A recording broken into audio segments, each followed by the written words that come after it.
So, if you guys are watching, we've got one person on. Who's on? Say hi. Hello, say hi. Leave us a chat. I want to make sure that you guys can hear us. There's two people on. I want to make sure. Can you guys hear us good? Can you drop? Because we have a whole setup going on. So, let me explain to you the situation. Miss Alicia is getting ready to hit the road, and she's hitting the road for 12 months. So, her last night here is Tuesday. Yeah. No, Monday. So we have this whole thing rigged in a way that I want to make sure that you guys can hear. Michael's on. Is that your guy? Hi. Hey, I wanted to tell you thank you for the chocolate and the gummies. You're so sweet. Can you hear us good? Michael, can you be our sound guy and let us know that we sound okay? And okay, brother of a certain age, Rodney is here. So we have some things going on tonight. This is the first time we've been here together. Side by side. There's so many things that we wanted to talk about tonight. So what we have coming up most importantly is a find off of TikTok. Check these out. They've been soaking for a week, thanks to Alicia, in Screwball whiskey. Go get the Screwball so they can see the Screwball. Yeah. So I found this on a TikTok and we decided to test it out because she loves Screwball whiskey. And why not, right? And why not make it a situation? It's the first time that we are in person together. If you haven't tried this, you must go out and buy it right now. So good. It's so good. So first off, I want to say thank you guys for those of you who are watching. Second of all, we are a fledgling podcast that and here's Miss Blue. We're going to bring her up. We started this thing from a passion project. We have no clue where it's going to go. All we know is that we are two women who have been put through the ringer by life, as most of us have, and we have come out on top, and we are two humans who seize the day, who want to grab life by the balls, who want to experience life the best way we can, right? Despite everything. Yeah. And we also want to help people grow. We want to help people break the barrier of negative narratives and the bullshit that they tell themselves to keep themselves playing small. That's something that we both despise. And so this being I want to say this is episode 4. No, I think it's 6. Is it 6? Yeah, Holy shit. So that's why we balance each other out. Also, disclaimer, I've already had a couple drinks, so it's going to be pretty interesting. We've got some fun things coming. So anyway, what I wanted to say, first of all, is thank you for showing up. Second of all, bear with us as we grow, because we are, in the grand scheme of things, new podcasters. She's got her own podcast. I have my own podcast. But this Folly Forward podcast that we're doing together is something that's new. And there's so many things we want to create and bring to the table for everybody to have fun, learn something from us, be inspired by us. And so I think that every episode, to some degree or another, it's probably going to change a little bit. I mean, we really... And this especially as I'm traveling around the United States. Yeah. And so this is the other cool thing. So she is leaving. Tuesday night is her last night at this house, and she is hitting the road in her beautiful van. And I asked her, I said, where do you think we're going to be in 12 months? She said, I don't even know where I'm going to be in 12 hours. So come here, Blue. Let's bring Blue up. I told her, I was like, if Blue's very demanding. I was like, if she starts barking, we're just going to bring her on camera. So I just wanted to put that out there, that we don't know where this is going to go. We don't know how Folly Forward podcast is going to grow and how it's going to touch people. Got a peanut butter treat for Blue. So awesome. I want them to see Blue. Bring her up. I did already. Okay.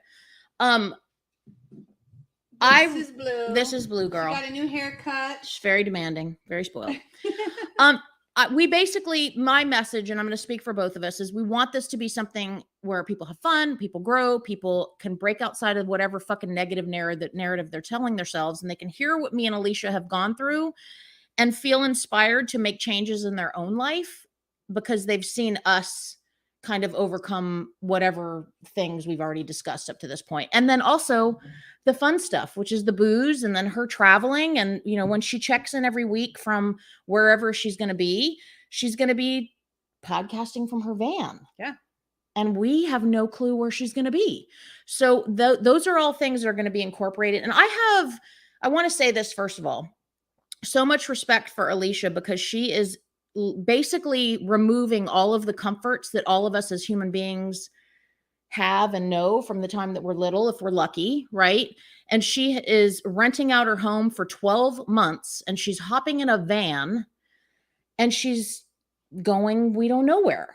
and she's just going to fly by the seat of her pants. And I find that to be really inspiring because Thank you. just the thought of that scares the living shit out of me. And the fact that and I'm sure there's things that I do that scare her. And that's why we're a good balance, because we can play off one another. And I want you guys to see what she's doing and go, well, fuck, if Alicia can do that, then I can do that. And I want me to come in and share my story and say, if Harmony can do that, then I can do that. So all the mushy stuff is out of the way.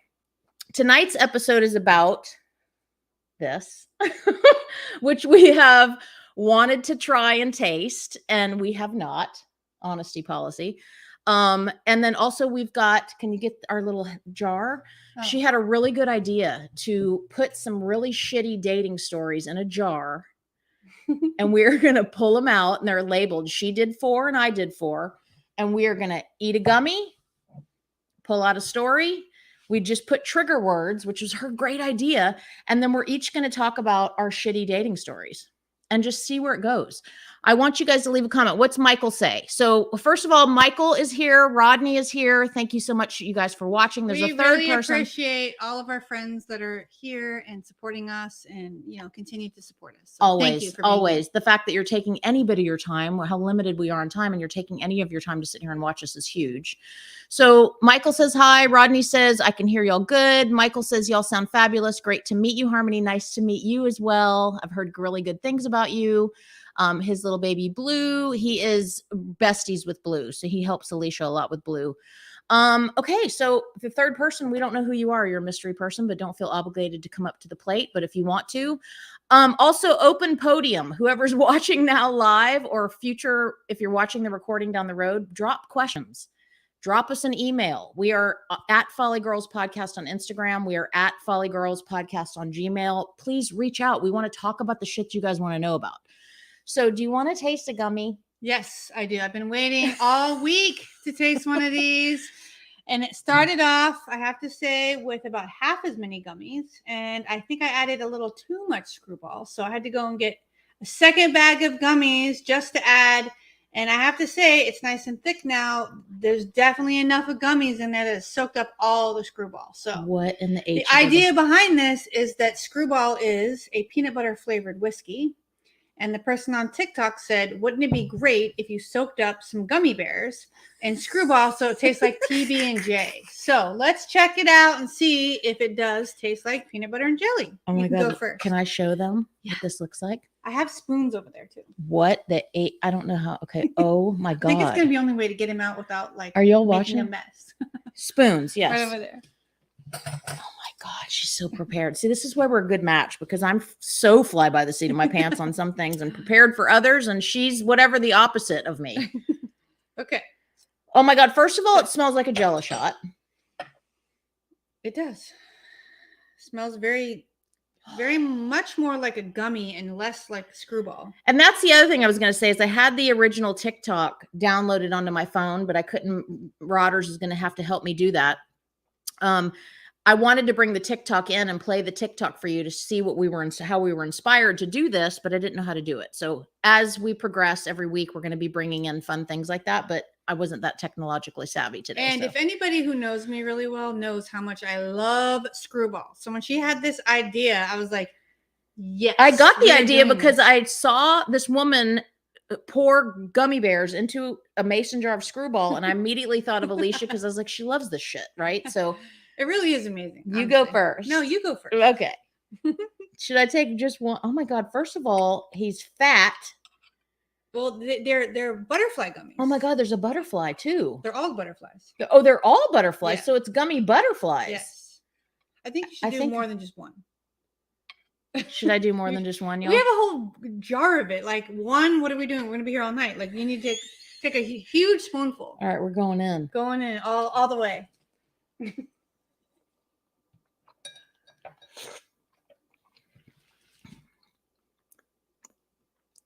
Oh my. What? So out of 10, what do you rate it? A 12. It's that good. What does that say? Peer pressure, peer pressure. That is the bee's fucking knees and the wasp's ankles, if I've ever fucking tasted it. Okay, my turn. Although Yo. I'm the kind of person that likes to pick all the same color gummies and eat them at the same time instead of mixing it up. But in this case, let's just. I love that about her though, because I'm not that person.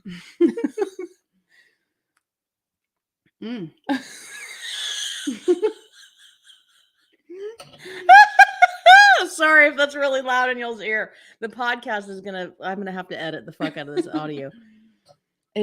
What do you think? It's so good. It's like the gummy bear immediately starts dissolving in your mouth because it is soaked to the brim. I mean, Screwball. I don't know that it tastes like peanut butter and jelly. It definitely tastes more of like jelly. It almost tastes like it's a good balance, I have to say. If you put it on, here's my story. If you knew somebody just smoked a bowl and they were like, "Can you make me a sandwich?" And you went in and smeared some peanut butter on some good old cheap white bread and put a couple spoonfuls of that on there, they may be like, "This is a little weird, but it's absolutely delicious." So this kind of tastes like the jelly part of a peanut butter and jelly. Yeah, like it's not as peanut. I wonder if it's because I added more gummies. But I have to say, they were floating in there. They were like dying on their last tiny little bit, and before I added it and stirred it up. So I don't know. Maybe it's we take a gummy and then have a shot of whiskey. What do y'all think? Should we do that? Yeah, let us know. My hands are so sticky. I'm gonna literally. We do have the best napkins for this. I have to say, one of my friends gave these napkins to me, and it says, if you can read it. "'Tis the season of giving, so give yourself a buzz." That's what we're doing tonight. That's what we're doing tonight. So here you go. Thank you. I mean, I don't know if it's going to work. I'm going to sleep in her guest bedroom tonight, and I'm probably not going to be able to get out of bed tomorrow because I'll be stuck to it with the. I'm going to have to take a shot. That's sticky. It's pretty sticky. So Can you imagine what it'd be like if you stuck your fingers in there? Then I mean, there's no. If you didn't have a spoon, how are you going to get them out? That being said. Is it weird that there's a part of me, because I'm a texture person, that feels like I want to stick my hand in that? Is that weird that I want to just like kind of squish? Is that weird? You know what it reminds me of? Remember, so when we grew up in our small town in Folly Beach, we didn't get to go trick-or-treating. Yep. So our trick-or-treating had to be at the library, aka community center. And so they would set up these little things we had to go around. And do you remember? There would always kind of like trunk or treat. Yeah, is that what they call it? But that was not because they were concerned about pervos or somebody sticking a razor blade in the apple. They didn't give a shit about us. It was the good old days. They weren't micromanaging. It was just because of it was a community thing, and because the beach was 7 miles long, and it was just easier for everyone to be in one place. So I remember there was like scary things you had to like stick your hands in and figure out like what is it. I bet it felt like whatever you were going to stick your hand in. Michael says, "Stick my hand in." I think you should. If it was the end of the show and I had a pool to go jump in, or I was just going to be like, I'm checking out for the night. I would, but I mean, that looks like it's either that or like knock it back. They ain't no knocking back nothing on that.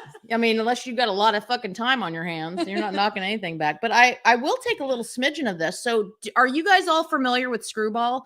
I was not until Alicia told me about it. And it was something as a bartender that I wanted to not like, because any kind of like Baron Jaeger, Jägermeister, Goldschlager. What else is there? There's Baron Jaeger, Goldschlager. Bailey's? No, it's the old school. There's Goldschlager. What's the liquor? Come on, Rodney, help me out, man. Bartender, so I don't know. But in the 90s, all these like liqueurs were very popular, and they had the ice luges. Oh, yeah, you remember with the hot chicks? So in Charleston, which is the main city where, Folly Beach is kind of like stems from, there was a bar called Acme, and I'm totally dating myself. It was 1995, 6, whatever. But you would walk into the front of this bar, and the first thing you would see was a good 20-foot tall ice luge. And at the top of the ice luge were these there was 2 of them. It was hot, big-titted women. And you would pick with the bartender down below, you would pick it was either Baron Jaeger, Goldschlager, Aftershock. That's cinnamon. I never would have tried that one. And Jägermeister. And anyway, long story short, you would pick whichever one you wanted. They would pour it down the ice luge, and you would sit down at the bottom. This is pre the vid. And you would sit down at the bottom, and you would open your mouth, and it would go down the ice luge into your mouth. that is the good old days of Charleston. No I longer never got to anymore. experience that, but Yeah, I have been to Acme. you had been. Do you remember who we saw there? No. The reggae band, Ika Mouse. Oh. Yeah. Hey, I mean, do any of you guys even know who Ika Mouse is? If you don't and you like reggae, you need to go find him. But I remember somehow or another, I don't really know how this is so possible, but we were very music forward. Are you sure that it was there? Because I'm 100% sure. Okay, here's why I'm actually wondering, because every year Charleston used to have what's called the Piccolo Spoleto Festival. Yeah, I remember that. And the kickoff every single year was a free reggae concert where they'd shut down a couple of blocks downtown. And there was always a free reggae concert. Yeah, this wasn't it. This comment is up there. You want to take that off? Oh, sorry. Yeah, thank you. Sorry. I mean, my what's disclaimers? I've already had a couple drinks. Use her gloves. I'm familiar with it. It's addicting. He's talking about Screwball. Great beer, Michael says. Have you had this one? This is the first time I've ever had it.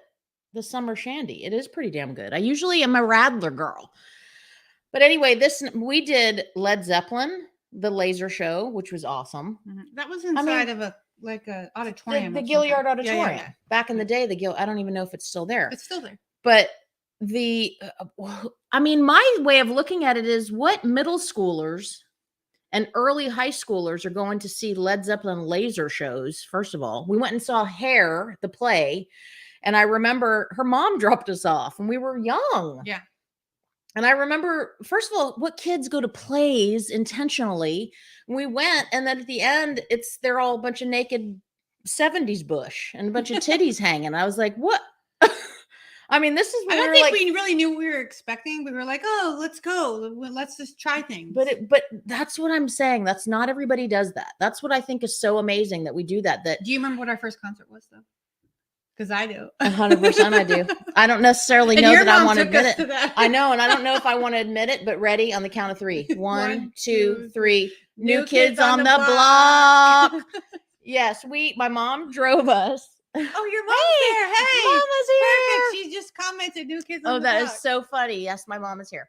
She drove us, and she can tell us, Mom, what car were we in? I just remember us being in an old silver. Yes, it was like an old, kind of beat up but awesome car that I wish I owned to this day. But she drove us from Charleston, South Carolina to Columbia, South Carolina. Like 2 hours away, by the way. And we went to the show, which was amazing. Rodney says, okay, I have to take a power nap before work. I'll finish the replay. Thanks, Rodney. Thank you for coming. I know he's working his ass off, so I appreciate it. Peugeot. Yes, I remember your mom's Peugeot. Okay, so she took us up there in that. Is that how you say the word? Peugeot. Yeah, you're close. And I think that's what Mark's got now. But I remember us going to the concert and then us thinking, for some reason, there was people at the top floor of this hotel after the show. And my mom sat and sat and sat because they kept pulling the curtain back. And we were convinced it was everybody from New Kids on the Block. And it was probably just some old couple that were there on vacation. And she let us sit there for, I don't know how long, Mom, an hour. She also let us run behind a car that we thought, like the limo, was like, oh, they're in there. We're screaming with all the thousands of other girls running and chasing it. And it was probably some rando. Oh my God, that was so funny. Rodney's out of there. Rodney is in my, so a brother of a certain age is in my podcasting accountability group. We've been in accountability group for like over 2 years now. And he's like my brother that I've never met in person. And that's awesome. Yeah, he's amazing. And I can put more stuff in the show notes about him and about what we do, but my mom's laughing. And if only you could be here to try one of these gummies. Oh my gosh, I know. Maybe I'll send some back with Harmony. Hey, Mom, do you remember what year it was that we did New Kids on the Block? I want, if I could guess my age, I would say it was probably like 75, 85, 90 through. No, it would have been had to like have been 90 earlier than that. 89, I would have been 14. So 88, 89. Mom, do you remember? No, she doesn't. Anyway, yeah, that was a hell of a night, but that I will go down in history as the very first concert that I ever saw, a big concert. And was it surreal or what? Like, when I look back and was like, what were we thinking? Like, we're going to chase after I would go again tomorrow to see New Kids on the Block. It was fun. I just remember, I'm surprised your mom didn't go deaf from all the screaming girls everywhere. Like from the moment we got out of the car till the moment we got back in the car to leave, there was nothing but screaming kids running around streets and inside the stadium. God, I would love to have her on. God, I wish she had a setup because I could pull her. I could invite her in. And by the way, anybody who's on, if you want to be pulled into the show, we can pull you in. We had just moved from Folly Beach to James Island, so it was 1990. Okay. Is that right? There's no way. I challenge that because I know that I moved to 4th block on Folly Beach in 80, right after my 10th birthday. I was 85. So did you move from Folly to James Island back to Folly then? I moved to Folly and then away and then back to Folly after my 10th birthday, where we lived on 4th block, Okay. East Ashley. House is no longer there anymore. Lived there until after Hugo. 1989, Hurricane Hugo, crazy. And then we moved to James Island, and then I moved back to Folly Beach in 97 with Pete and lived there until 99. Yeah. So, yeah, I mean, like what you guys know, when you're young, it's like a blur. It's like everything is a blur, right? So we're especially when you're babysitting for a house full of kids, and who was doing that? Didn't you do that with me? It was me and you. Oh and no, I Kelly ran. I might have put. And Amy was there. So Amy Smith? No, Amy Rhodes. Mm-hmm. I just remember it was like a couple of us. And I might have peeked my head in, but Harmony's. Are you sure you didn't help? Harmony's not. The 25 kids in one house. Trust me, I promise. I would have been like, "Yo, y'all need any help?" I'd have peeked my head in and said, I'll go to the store and get you some bread," and never come back. No, I'm not babysitting any kids. I remember you doing that though. It was one and only time we ever did that because it was way too overwhelming with like 6 crying babies and a bunch of toddlers and things. How did that even become a thing? I think it was because all the drunk parents needed somebody to watch their kids. It was like New Year's Eve or something. We joke, but that is exactly what it was. Sand Dollar, probably everybody was there, which still exists. It's still on Center Street. Dollar Buds. If somebody's out there, it's probably $3 buds now. Okay, with inflation. That's a good question. If anybody is still floating around Folly Beach, because me and Alicia don't go. I mean, we visit, but we don't go hang out there anymore. And if you're watching this replay and you've been to the Sand Dollar, do they still do Dollar Bud? I would love to know, because they were doing Dollar Bud when I left there, and that was in 99. I never really hung out there much, but my parents did. There's actually a picture of my mom in there somewhere. I believe it. Yeah. But yeah, it was Dollar Bud night forever. We would have to do a whole episode on the Sand Dollar. Yeah, we would definitely. Because I think the first time I actually have stories about I was 5 years old. I learned how to play pickup jacks from a homeless guy named Wolfman Jack. And if I had a dime for every time I stepped on a cigarette butt and burned my feet. I remember getting pissed off at adults. Like, I kind of in my memory remember saying, like, what the fuck? Why do I keep stepping on? It would burn my feet. But I know as a 5-year-old, I probably didn't say what the fuck. So, but I remember getting angry because it was a beach. You're barefoot. Yeah. And people would go smoke, and then they'd flick their cigarette, and then me walking around, a little 5-year-old, I'd step on their freaking cigarette butts. Oi, it's the good things and the bad things. Like, that's the thing. Like, to be able to grow up in a bar scene. I know you were in the Sand Dollar when you were little, probably. Yeah, I don't remember. I think because we lived only 2 blocks away, so my parents would just go, and I would be home alone. Yet again, the good old days. Yeah. Oh my gosh. And you remember, like, I'll never forget when we could have a whole podcast about the Sand Dollar, because I have so many memories about just that one bar.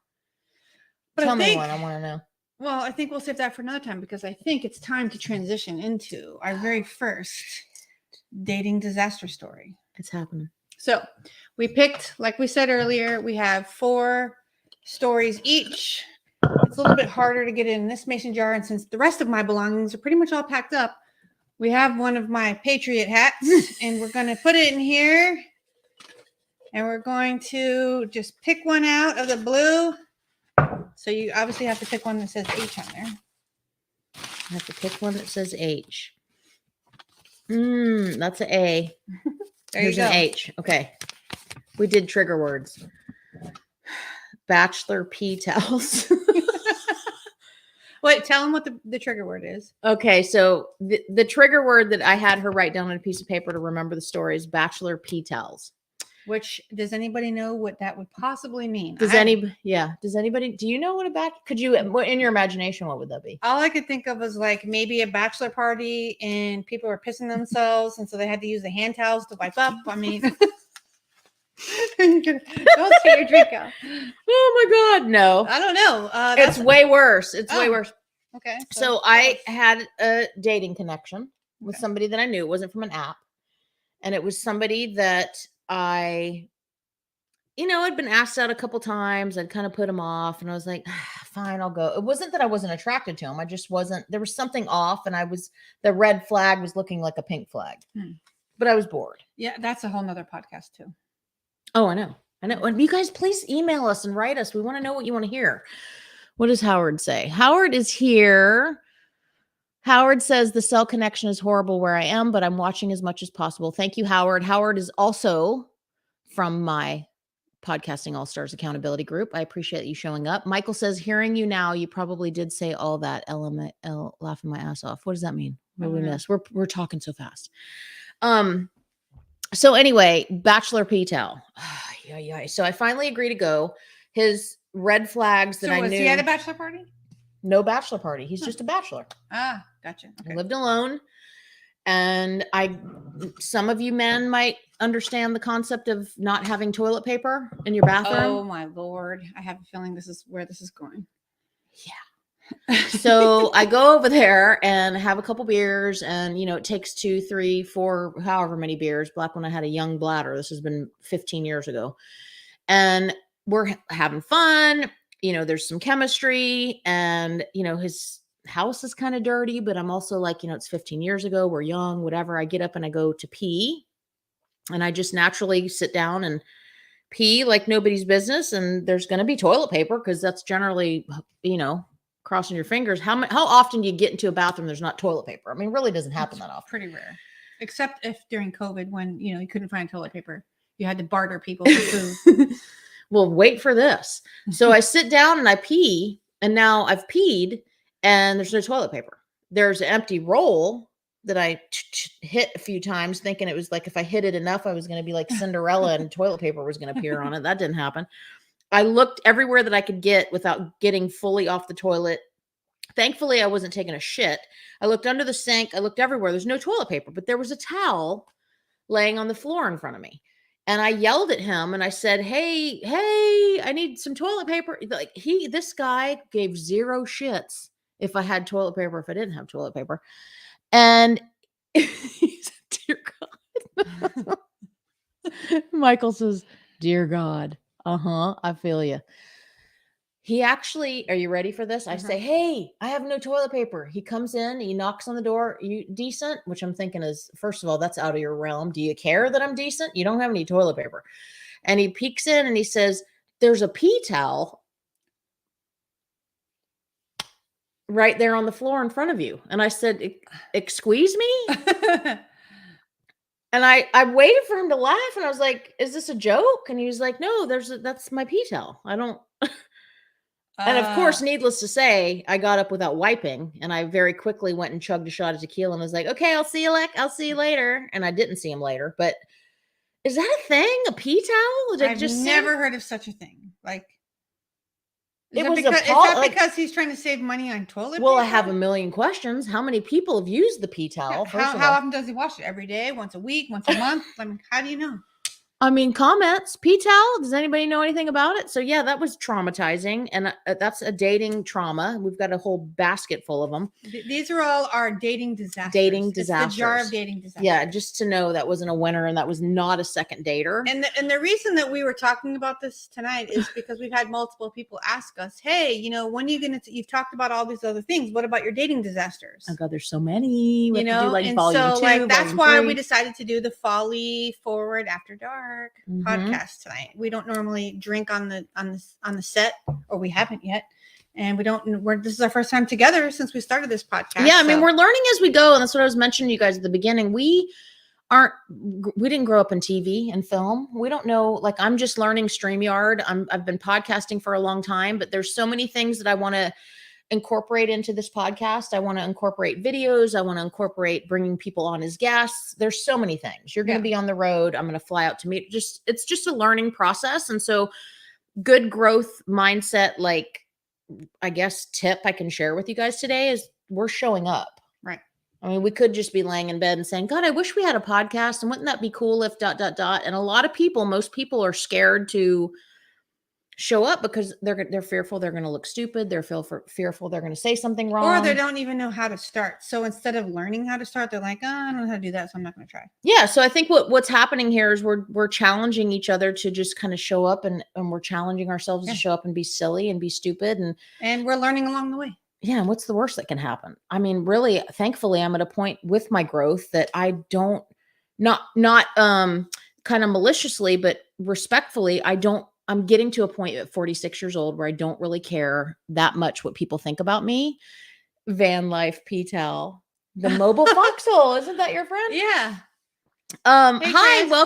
welcome to the show. Thank you for coming and watching us. But the long and short of it I is, just have to, before we move on, there's not going to be a Van Life P-Towel. Okay. I'm going to always have the toilet paper. yes, thank you. Because I'm probably going to visit her in the van. Can you imagine? Actually, maybe I should prank you and do that. Oh, When God. you come. You know what? If it's her P-Towel, I don't care. I've known her since I was a fetus. I really don't I would use her I P-Towel. still at this give you point. your own P-Towel. If it came to that, I'll give you a designated Oh, P-towel. a designated. If it's my own designated P-Towel, I'm down with that. But this rando dude in the middle of the fucking Madison County, North Carolina, you're handing me a P-Towel?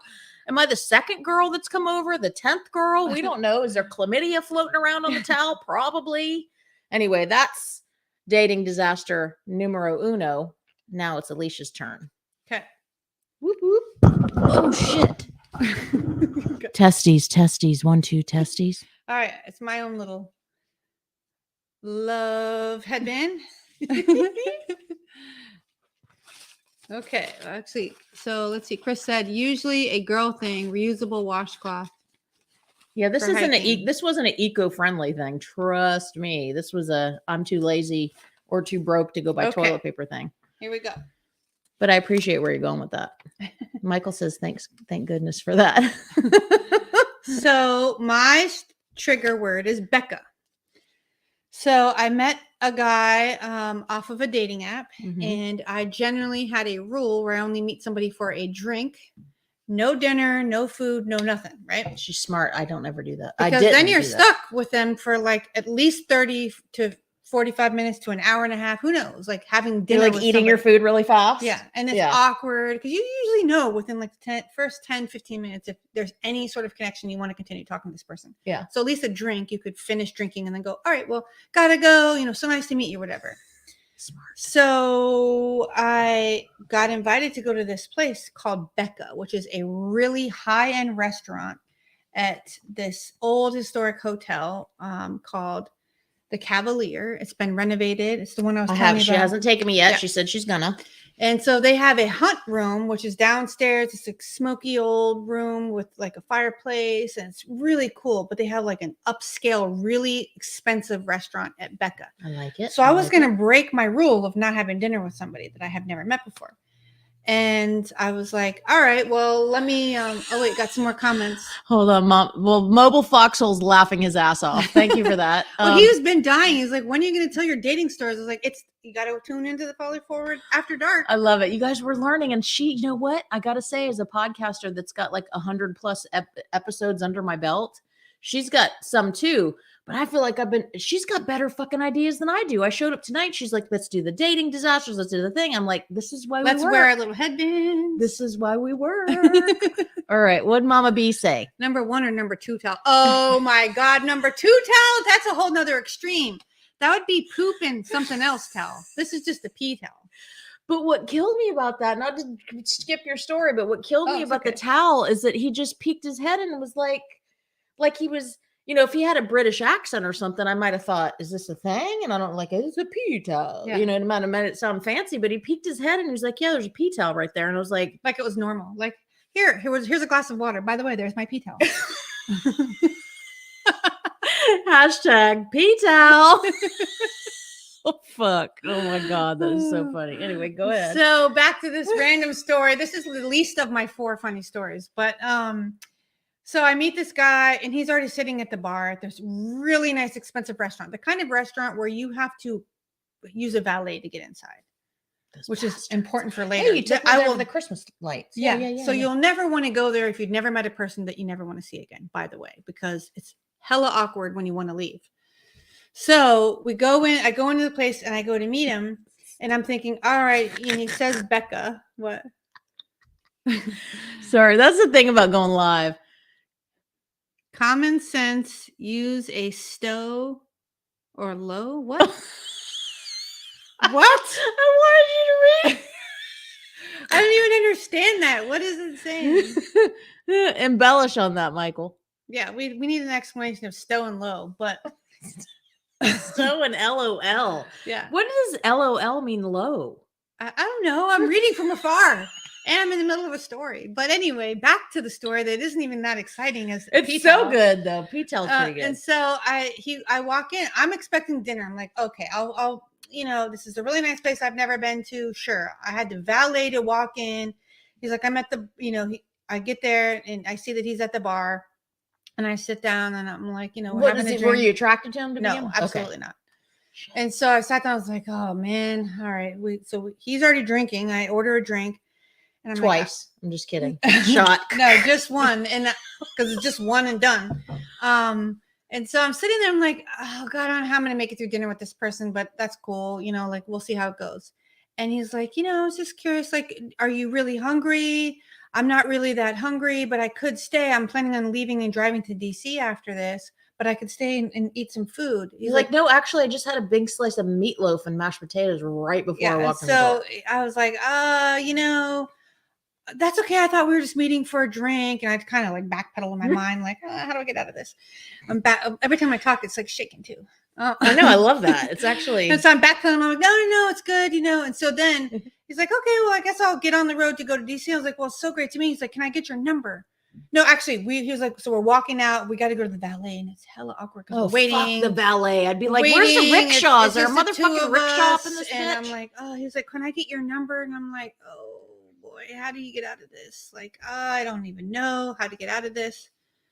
He meant tell. It was probably autocorrect. Michael, are you having gummy? Yeah, seriously. Gummies are at you your drinking? house? Are you couple drinks in? Because that didn't make it. Because I'm going to go ahead and give you a full disclaimer. I'm not really a supporter of having a buzz on a podcast, but this is an exception because she's my bestest friend since we were knee-high to grasshoppers. And I was like, I'm doing this.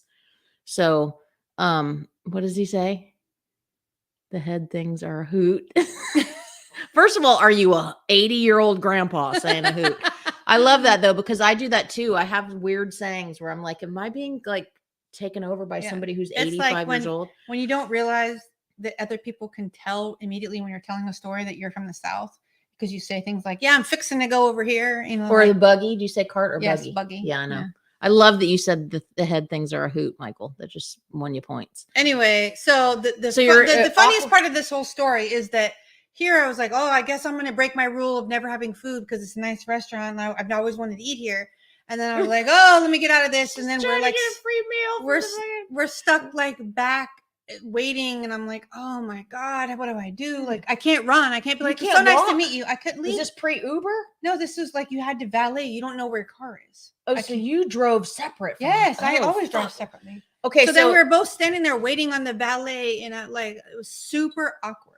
That's what I said. This is the least of my funny stories. But no, here's my deal. What'd you order? Because I ordered a drink. But you said we didn't order them. We ended up not getting food. Okay. And so then it was like, because I was like, if you're really hungry, we could eat. No, because I got to drive to DC. I'm like, see, this is where. Let me just interject my tip of the day. Awkward positions. Exit stage left. I would have been like, I just realized I'm about to shit my pants, or I just started my period. You go ahead and wait on your car. And I'll just kind of like pull out there later instead of having to stand out there with them. We'll see. I've never had this experience before. So now I know, pro tip, if you ever have to meet somebody that you've never met before at a place that has a valet, come up with like, or just say no. Say I've decided to self-care and I booked a room here tonight. I'm going up to the room and then you take a hot lap at the exit. What would I need self-care for though? Because self-love is self-care. There's no need for, you don't have to have a reason to have self-care. Come on, y'all. You know better than that. All right, it's my time to get, Yeah. but we got to do gummies first. Yes, we got to do another gummy first. Gummy shots with spoon. Can I stir it? I'm dying to stir it. I mean, Go I ahead. really secretly want to stir Only it if with my you hand. stir it and then lock it back. I mean, this is a sticky situation, y'all. It Y'all is. don't even want in on it. Hi, Marta. Resident Googler. You can meet my mom via the internet. My Mama B is on here. Marta is here. Marta is such a huge supporter of me and Alicia and every single thing both of us do. She's an awesome, outstanding human being. The gummies are working. Oh, they're working, babe.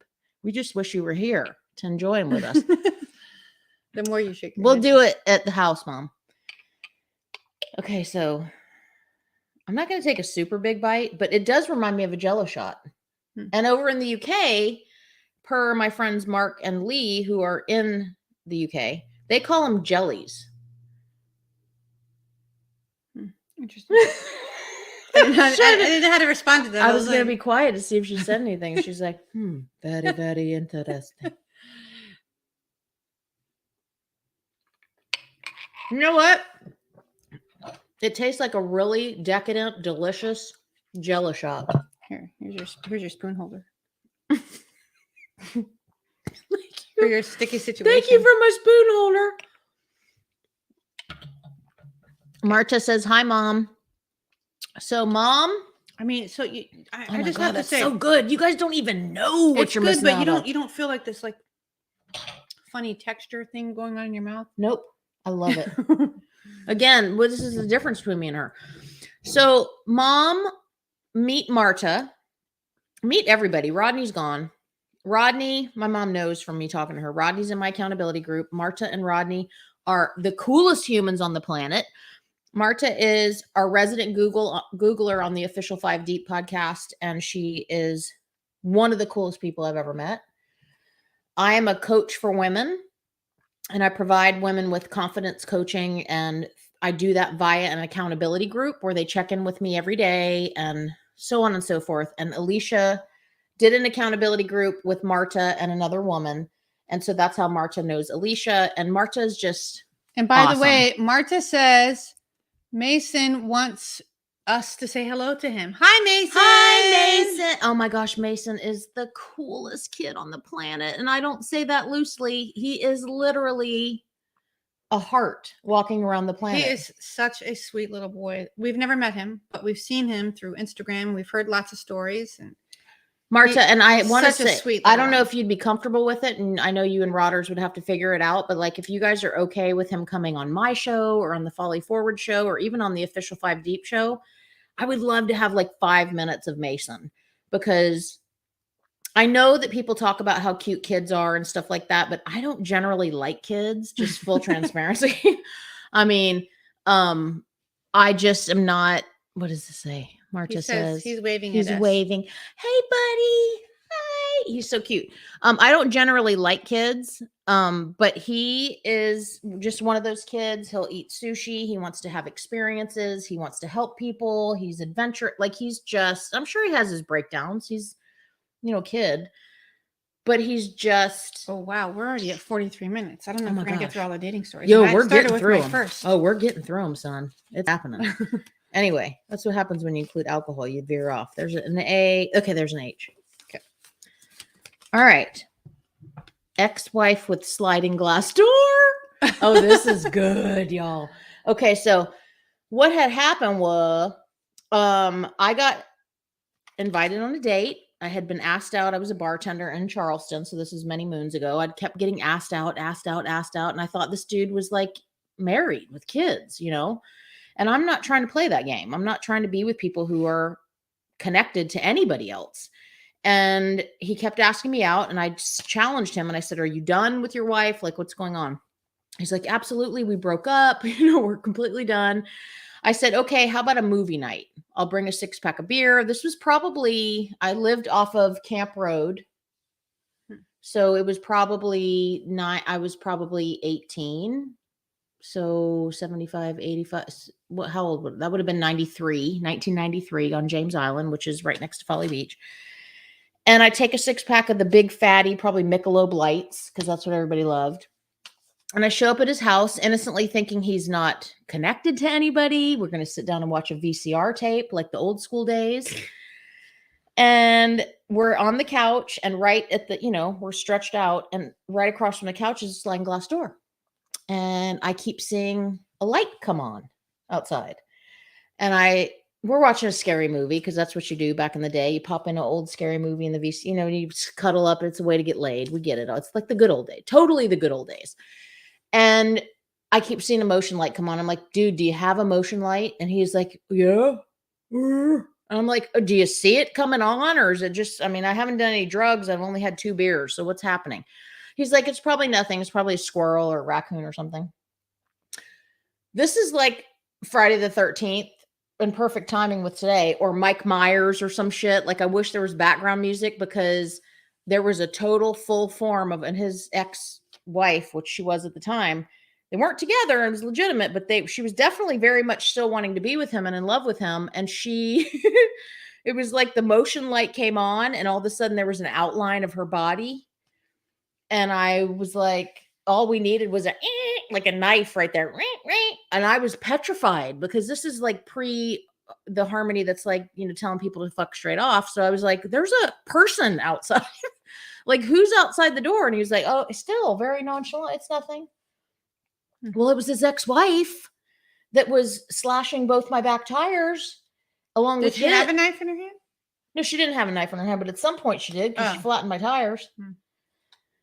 But what are the odds of that? That's like something you see in a movie. Like, I literally felt like I did my homework. I didn't want to hook up. I didn't want to break up a family. They had young kids. I believed that was the first mistake. I believed them. And I go over to innocently watch a movie. And as the motion light turns on, then there's an outline of a woman's body. She was just staring at us. How long had she been there watching us? Because there was enough crack through the curtain on the sliding glass for us to see what we were doing. And I'm sure we were making out and stuff. Yeah. Hand up the shirt, head up the shirt. How long was she watching us? That's crazy. And I could tell you who it was, but I'm not gonna, because you know exactly who it was. You can tell me. Her mom was my math teacher in middle school. You can tell me off camera. I'll tell her off camera. Hurts my ears a little. You can take it off. Anyway, that's my second story. Screen door ex-wife. Sliding door ex-wife. Wow. So she didn't threaten you of any kind. She didn't come inside. No, That's like good. I hit the road. I was like, I'm got in my 1983 orange Dodge Challenger, and I 5-speed. I'm out of here. But I felt bad. I'm not one of those kind of women who are going to be like, Your mom says, pick a flick, James Island. Pick a flick, James Island. Who remembers pick a flick? So what you Was do? that like- I'm schooling Alicia because was that like Blockbuster? Pick a flick was what's the road, Mom?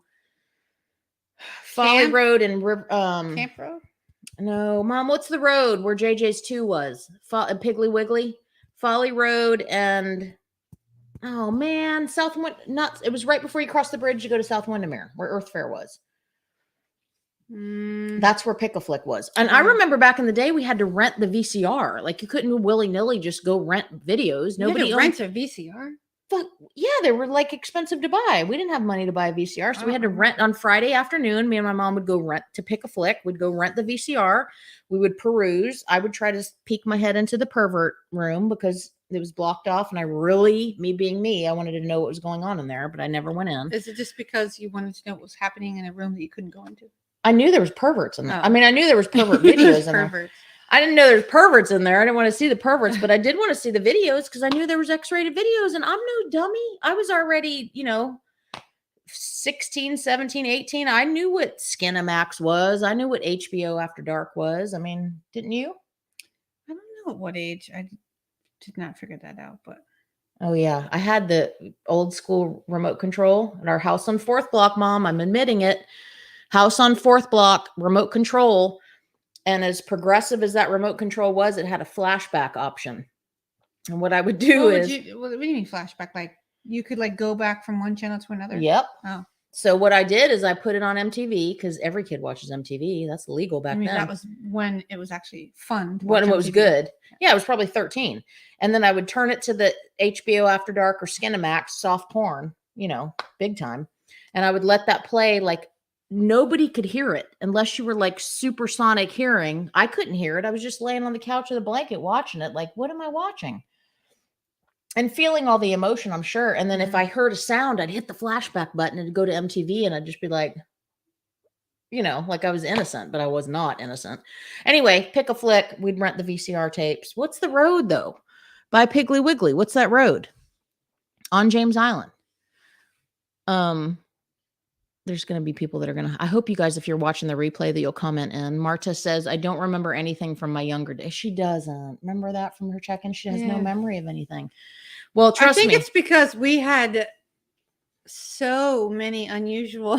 Oh my God. They have burned images into our brains. And so many unusual memories and stories, and also freedom that we had at a young age of just exploring this tiny little beach town. Yeah. Which coincidentally, when we were growing up, wasn't like a cool place to go. But yet there are people that we meet every so often, like, oh yeah, I used to vacation at Folly Beach when I was a kid. I'm like, really? When? Like before Hurricane Hugo? Because that's rare. Nobody really came. Like there were random people from like Idaho or something that would find Folly Beach. It's like, oh, let's go to Folly Beach. Like, we just meet them riding bikes or playing video games. Back in when we were teenagers on Folly Beach, there was no traffic to get on Folly Beach. It was always a Sunday afternoon stroll. Yeah. I mean, you were never waiting in line to get on Folly Beach. There was no Airbnbs on Folly Beach. There was no hotels before Hurricane Hugo. There was one. Well, there's one Holiday Inn. Yeah, which is now the Tides. There was no fancy YouTube videos about how cool Burt's is, and you need to go to Burt's and get a slice of carrot cake and a hot dog. There was none of that. It was because it was called Chris and Jerry's. It's a shithole. Yeah. Like it was the perfect little shithole store. Nobody knew about Folly Beach at all. And now it's like very fashionable, right? It's Maybank Highway. My brain came back. So Maybank, Wapoo, no, it's Maybank. So Maybank Highway, Folly Road, there's a giant shopping center right there. Wapoo. Anyway, your turn. Okay, my turn. Let's go with dating. That's an H. I know, we're already at 52 minutes. What? Bike ride runner is my... So I meet this guy on a dating app, and we're messaging back and forth, and I'm always very upfront and say I really want someone that's like has an active, healthy lifestyle because that's what's most important to me. And he's like, oh yeah, I've been a runner for many years. I run all these races. I'm like, cool. Let's meet for coffee. So he's like, all right, well, he picks a coffee place, and it happens to be at the ocean front. So I was like, awesome. I'll ride my bike up there and meet him. So I ride my bike up there. It's like 30 blocks away or whatever. And I get off my bike and to go like meet him. And I'm like, oh, hello. This is not the person. Wait. Before you say anything, what was your trigger words? Bike ride runner. Okay. I rode my bike there. Okay. And he said he was a runner for 2 years. So he's like, I've been a runner, all the stuff. Like I run all these races. I'm like, oh, okay, cool. Like you're expecting a fit person. Yeah. So I ride my bike up to the coffee shop, and I get off my bike, and he's just standing there like, hi. And I'm like, oh, this is not the runner I was expecting. It's like, what is it? Are you about to fat shame? I'm just kidding. No, it's not even that. It's just that it's not even about the body type. It's just there's no point of looking at him from a first impression that made me feel like, yes, he's a runner. Where's he running to Dunkin' Donuts? I'm like, oh, hi. And, like. What did he look like? He was just like, I don't know. Like now you're making me worry about like my fat. Hey, we don't give a fuck if we get canceled. This is Harmony and Alicia's podcast, and we're not trying to be mean. Like, but he looked like somebody that hadn't ran in a very long time. Exactamundo. If you put in your dating app, I'm a runner, then please have at least a little bit of a physique, right? Yeah. Well, not even. He doesn't have to be buff or anything, but it was just.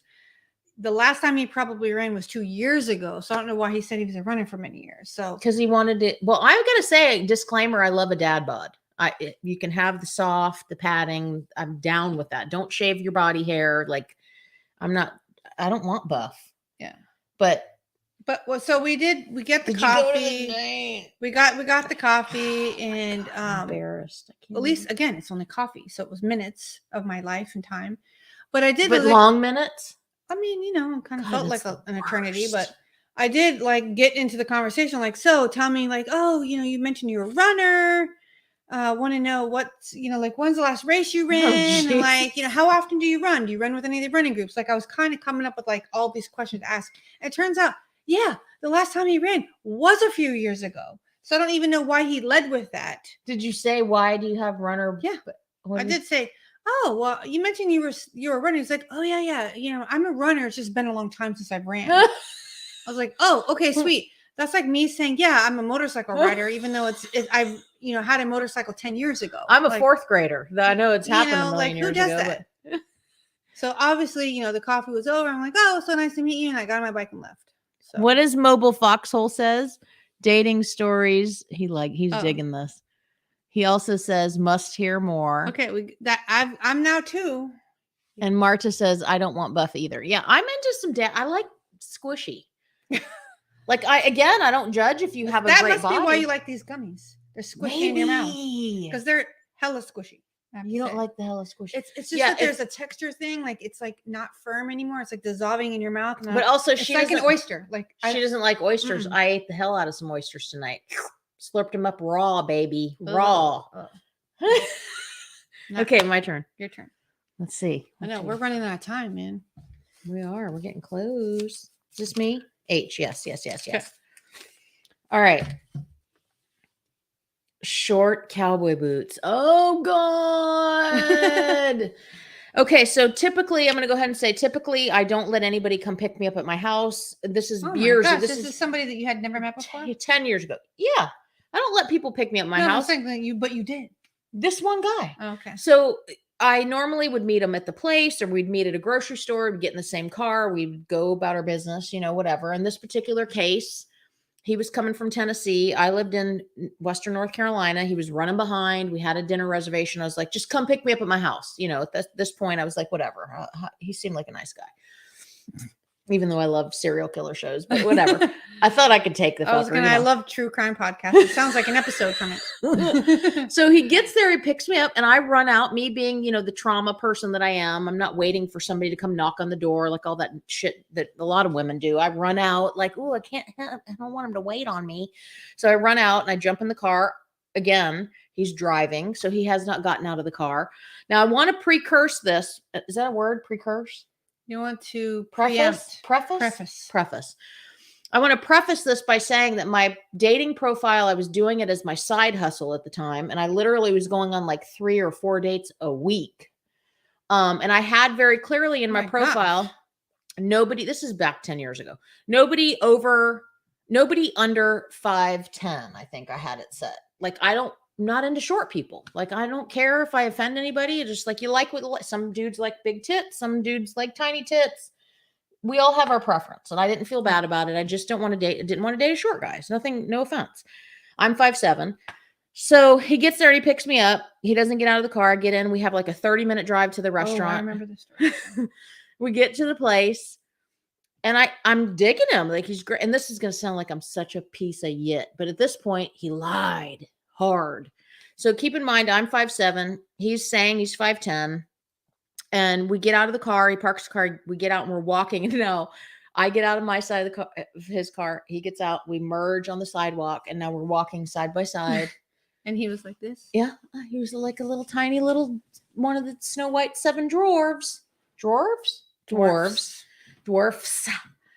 And I was like, he saw me look at him. I did. I looked over at him and I was like, I had a look on my face. I wasn't trying to be mean. I never, ever want to hurt anybody's feelings ever. But I felt so lied to. And he knew instantly. He was like, what, my height? And I said, yeah. And he said, well, I said, dude, you have cowboy boots on. I've got flats on and you're still shorter than me. And I said, it's nothing personal, but I like guys that are tall. I've dated a guy that was shorter than me and I had a hang up about it. I felt like a big giant Amazon woman and it was never comfortable. So I said, that's just my preference. And we ended up having dinner. Long story short, it was great. And he apologized for like misrepresenting himself like the runner guy. I mean, to me, that's the end. Like if I see a profile, this is it at the end of the day.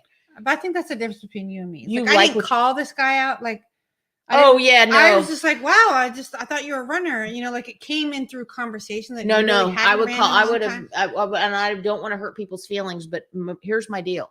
if you present yourself as some kind of way and then you intentionally, I mean, like now we've got filters where you look like a marshmallow. You don't even have a jawline. Like people put so many filters on their dating app that they don't even look like, they look like a Barbie, or not even. They don't even have any facial characteristics because they've got so many filters on. And I can't even imagine now if you see somebody in person. So for me, it wasn't that I was trying to hurt his feelings. I just couldn't believe. So he admitted, so we had dinner and we had a great time and I was very kind to him. And I just told him, I said, dated somebody that was littler than me for a long time. And I had a hang up. Littler? That's definitely not a word. Is that not more little? I don't know. Smaller than me. And I just had a hang up with it. And it's my hang up because I always felt like I was an Amazon woman. And I wanted to feel like I want a guy who's going to be big and bodacious, going to pick me up, slam me up against a wall. Like I want a guy that's going to be bigger than me. And so anyway, he admitted that he was 5'4",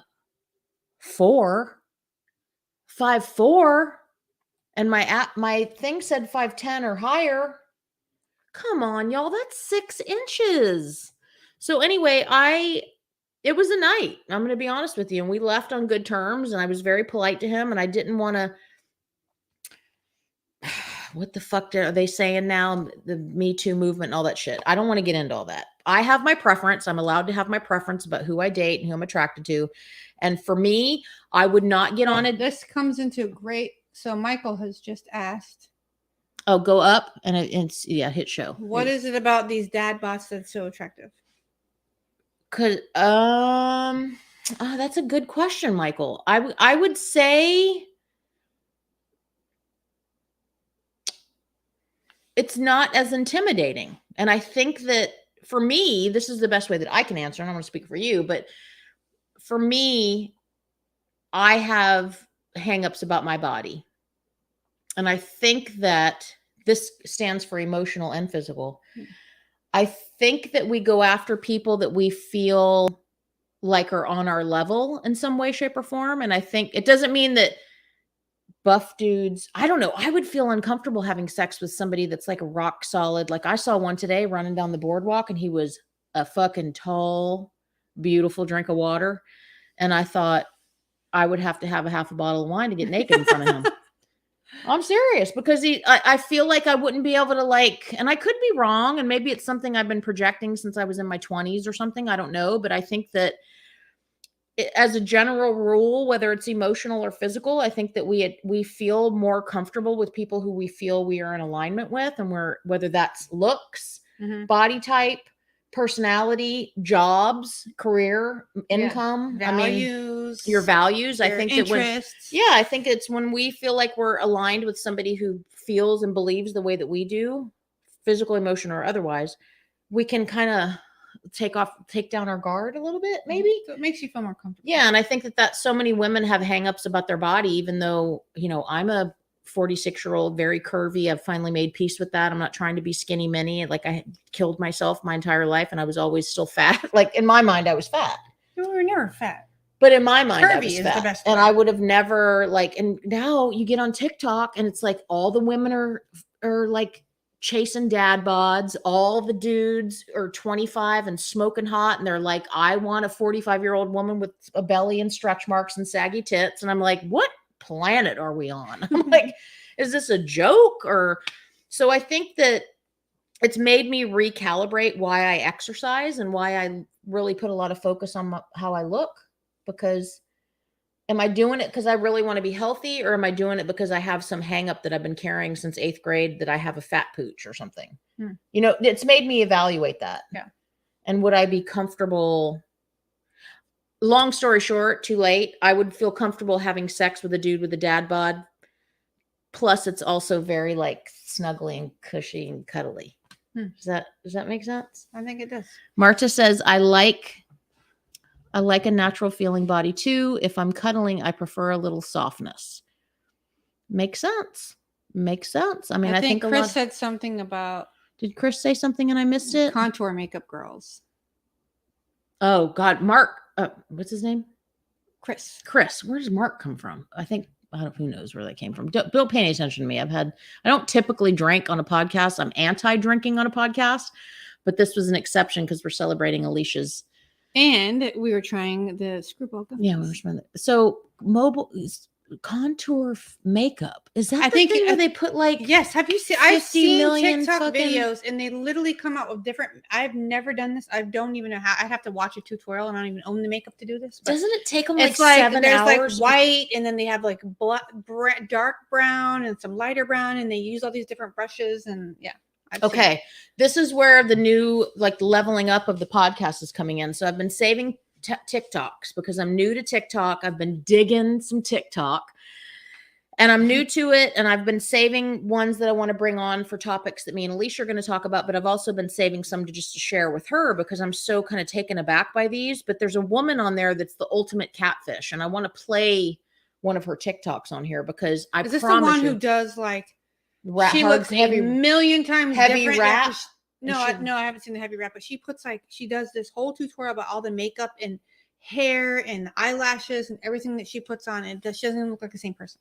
Okay, so this is, I promise you, by next week, I'm going to be I can bring them into I've been schooling myself and teaching myself how to be better at StreamYard and teaching myself how to be more of an improved provider of entertainment for you guys. So in the coming episodes, I'm going to be able to move this video of me and Alicia, or us, she'll be in different places, over to the side, and then I can bring in the TikTok video and I can show you exactly what I'm talking about because I've looked into the legality of it. I can play their TikToks without getting in trouble and all that stuff. But this woman, promise you, it's like labeled the ultimate catfish. She looks like she's a 75-year-old woman. And then she exactly. Chris said shapeshifter. Yeah, shapeshifters. And there's actually a song out there that these girls actually put on if men found out that we could shapeshift. It's like a TikTok. I've seen them out there. Yeah. I don't know how to do any of that stuff. So well, this woman's like smoking hot after the fact. And to me, I've never been like a fan of trying to appear differently or filtering my photos because they're going to see me at some point. You know what I mean? Like if I get somebody to fall in love with a filtered version of me. Well, not to mention if she is the they, ultimate catfish, what does it take her? Like an hour to get ready? Like who has time to do that every single time? Oh my God, the time is she's hyperlapsing the video. So it's like there's, like 7 layers. And I've heard stand-up comedians, because I love stand-up comedy, talk about you go to bed with a woman who looks like a 10 and you wake up with a 2 and her eyebrows are laying on the pillowcase, because women shave off their eyebrows and paint them on. It's the whole thing. What? We could get into a whole conversation about that. All right. I think it's time for more gummies. More gummies, and what do we have? That's my turn. Okay. Thanks for bearing with us, new fledgling podcasters on the Folly Forward. We don't know what the fuck we're doing. We're just showing up to help people. Okay. I don't know how tonight's episode is helping, but it's kind of fun. All right. So my little trigger word here for this story is called Yard House, 1 beer. So I meet this guy. Marta says she wants a drink. You choking on a gummy? Those fuckers are strong, baby. You know why? It's because you're getting to the bottom. That's what he said. Marta's laughing her ass off. My story about Marta, this we guy, can't wait to get together with you in person. It has to happen. Actually, the bottom is the worst. It's so like melted. Smelted? What is it? It's like melted. Smelted? Is that a soft word? and melted? So it's smelted. Just say them. I'll eat them. Oh my God. The taste is good. What does Michael say? Just the texture.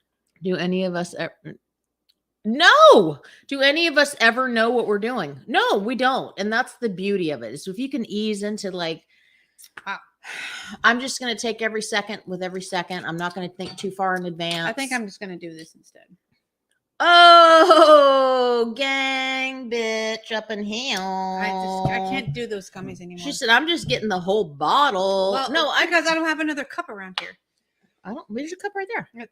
My drink from earlier is in there. We're just flying. We're celebrating her inaugural. If I had a bottle of champagne, we could have another podcast on Tuesday. Could I smash it on your side of your, like they do with boats? No, you're not doing that. We could fake smash something on the side and smash it against a tree or something. But Marta says, I thought about driving to Virginia Beach this weekend to see family and meet you. Oh my gosh, you should have. Oh, you should have. We need come you. tomorrow. It didn't work out with my work schedule. Well, just know that whatever we can do, you've done so much for us. If whatever we need to do to make it happen. We are Well, gonna meet this I year. will eventually be going out that way towards you. Why don't we come to Connecticut? And then we can see Mason and Rodders. Yeah. I don't know when that's going to happen, but Michael sometime says, later this Alicia year. drinking out of the bottle. What a surprise. Hey, what are you trying to say? Oh, throwing the bitch under the bus. What'd Mama B say? If we knew what we were doing at all times, we wouldn't try new things. Yes, but the truth is, when we talked about this, that we're going to have another podcast episode about how so many people would rather be stuck in the things that they know what they're doing, and then instead of trying new things. But obviously, we are not Comfort zones. those. Well, not everybody can be awesome. I mean, what can we, I mean, not everybody, if we were all trying to do cool things and all trying to experience new shit, and we're all drinking screwball out of the bottle and drinking a bunch of gummies that have smelted. Yeah.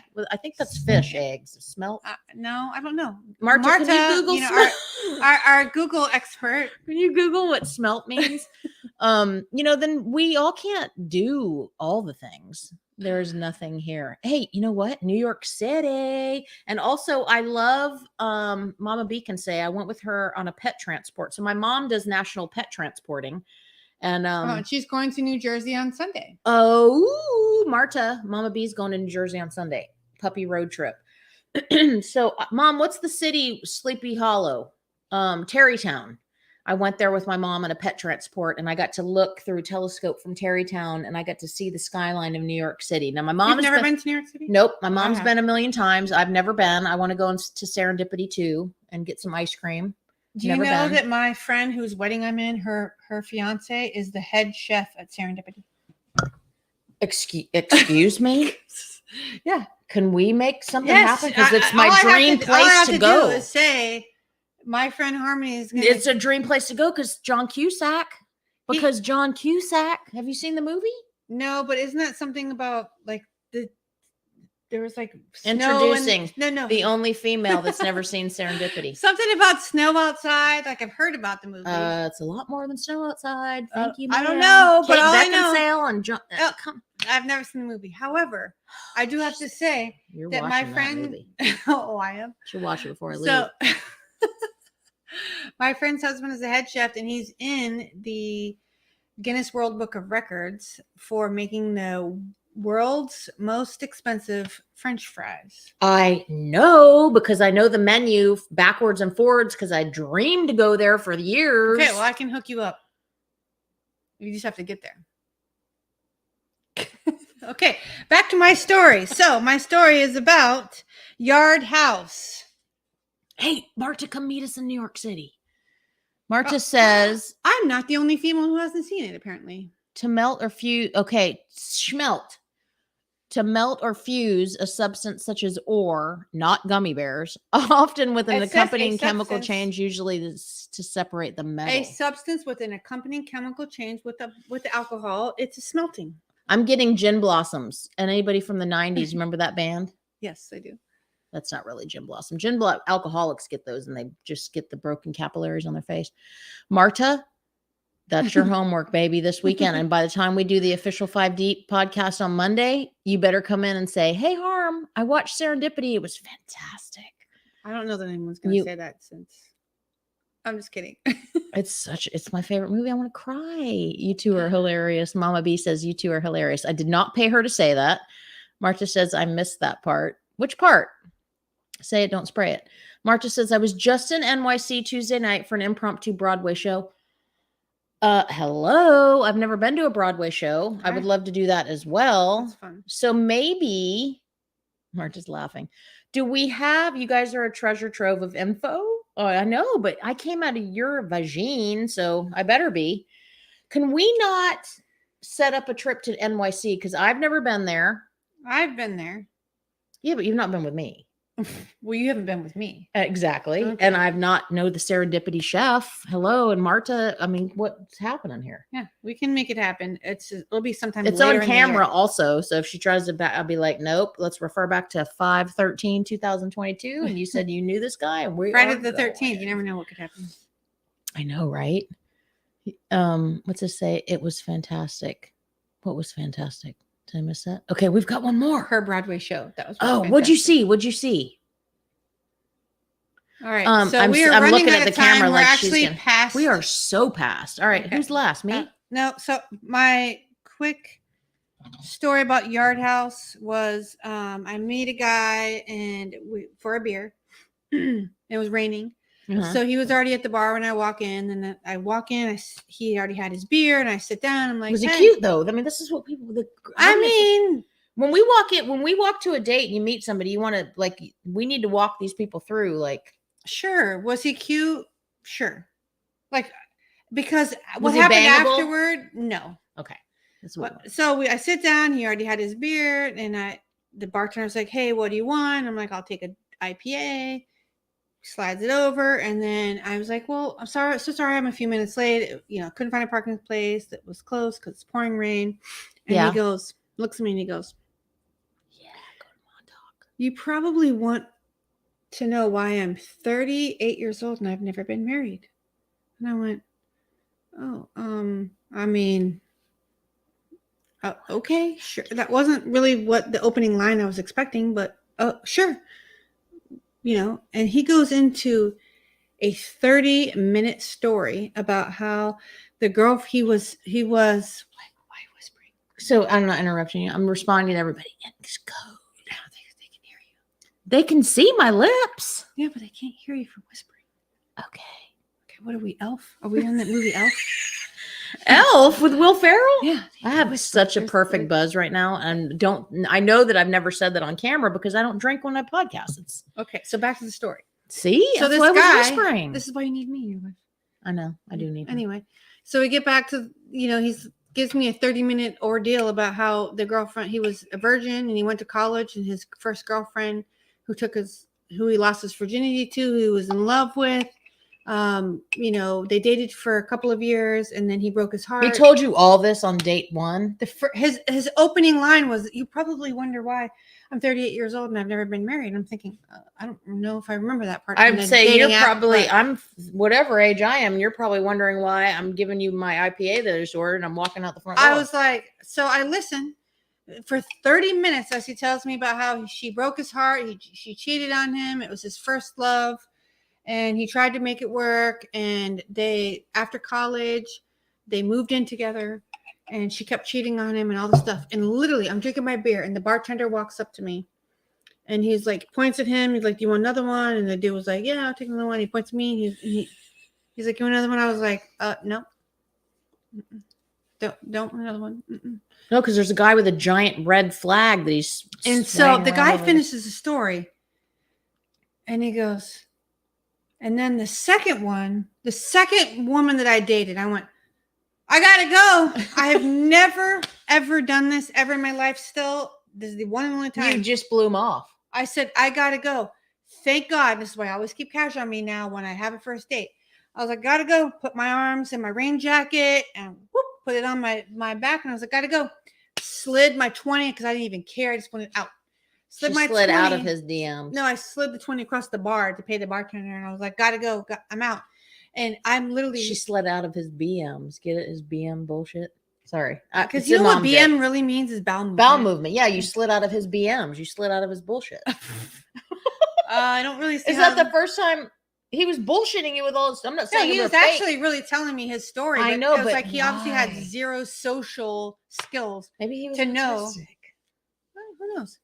But you don't start with that. He didn't ask me how it was anything about me. He just went into, "You probably want to know why." Now I know why. Now I know why you're going to be single for the rest of your life if you're going to lead with that every single time you meet somebody new. And so I was like, "Gotta go. I'm out." And I left. "It's nice to meet you. I'm out." He texted me right away. He's like, "Oh, I'm sorry you had to leave so quickly. I really wanted to tell you more." And I'm thinking to myself, you are not paying me to be your therapist right now. Are you kidding me? Like, what is this? I looked around and I'm getting punked. Why can't I be? You know what would be a good podcast if she could go on these dates and I could have like a microphone in her ear. I'm not dating, but if I were, if you were, then I could be in the bathroom. Actually, can I do this for you since you might be dating? Can I be the person? No, but I don't. I'm very in people's face. And I say crazy shit. Right, She's a little bit more like she doesn't want to hurt people's feelings. Well, it's not even that. I'm just more like less confrontational. Sorry. Okay. My turn. Yes, your turn.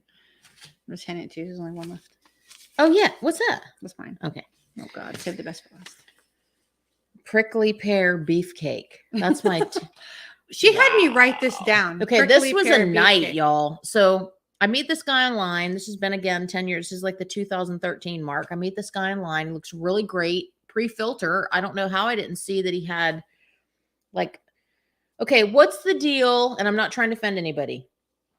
Hair is natural. Okay. And I don't want big giant bush coming out of my bathing suit. And I don't want like, no offense to the hippies. You know, I know it's everybody's supposed to, we're not allowed to say anything about anybody. Have a bush, have the armpit hair, it doesn't matter. But for me, I want a guy that if either have hair or don't have hair, either invest in the laser hair removal and be soft when I rub you, right? Or just be hairy. Because to me, I don't want to feel, again, prickly pear. So I meet him online and he seems great. And we talk and we go out to dinner. And besides the fact that he was very possessive immediately right out of the gate, like I hadn't sat down 5 seconds and I put my jacket around my chair. We're at a Wild Wing Cafe. He immediately puts his arm around my chair and is leaned into me. And like, if anybody comes up and he's like grabbing onto me, like possession, big time. That was one thing.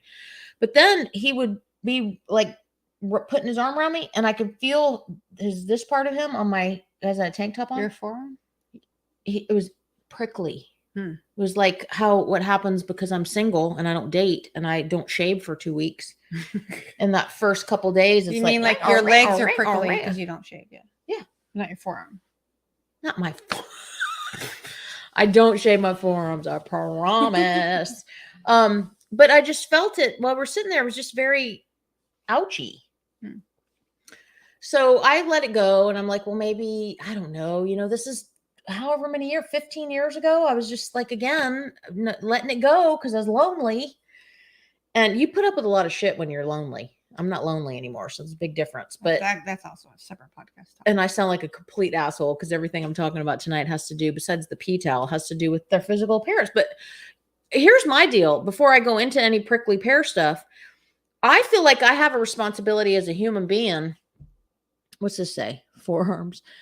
I have a responsibility as a human being to present myself as I am.